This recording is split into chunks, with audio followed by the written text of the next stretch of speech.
Welcome to the Woman's Connection. I'm Barrie-Louise Switzen, your moderator. The Woman's Connection is a program about events shaping women's lives and helping one gain authentic power on a personal or professional level. So won't you stay tuned? Welcome to the section on tools for effective communications. With me is Nadine Bell, and we're going to talk about how to communicate. Simple, but it's not so simple. Nadine, welcome. Thank you, Barry. What are two aspects of every message? Well, there's a couple of ways to go to two aspects. The first is the message, the content of the message, and the relationship of the speaker to that content. Meaning? How he feels about it, what's going on.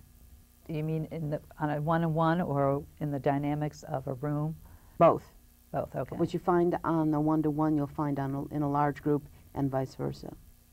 Another way to look at two aspects of the message is the verbal and the nonverbal. All right. Meaning that his facial expressions, you're saying, the nonverbal? His or her gestures, the body posture. There are a lot of things that go into nonverbal. Can you expand on that?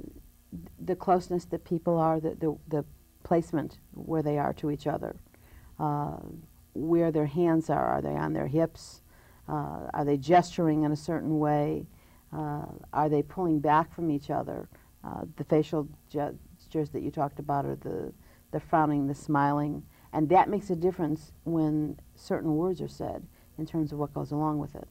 Okay, well, let's say if he's smiling, we all know he's happy, or maybe he's being devious, who knows? Or nervous. Okay, or nervous, the nervous so we don't laughter. Know. You bet. All right, what about what's the subtle message with your hands on your hips?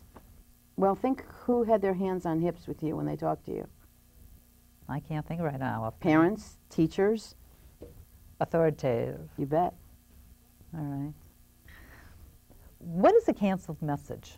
A canceled message is when your verbal says one thing and your nonverbal says another. My favorite one is this: I'm not angry. Well, you're in a no-win situation there. If you listen to what the person says and you proceed as if they're not angry, they will only get angrier because you know very well they're angry. If you check in on their nonverbal, indicating that you're concerned about their anger, they'll tell you they just told you that they weren't angry. And so that cancels the message. Their nonverbal cancels the content of the message. So how do you diffuse that? Or isn't that a non-win diffuse? You just can't diffuse it. Because they're saying one thing, but like you said, they're showing another side of them. And how do you diffuse it? What you can do is ask, okay, so what are you? Oh, that will give a person an opportunity to stop and think. Which is good, because you can't read his message, right. Their message, I should say. Could be a woman also. It could be a woman, yeah, absolutely. It could even be a child, for that matter. Positively. Especially if they're throwing a temper tantrum. And none of us took mind reading.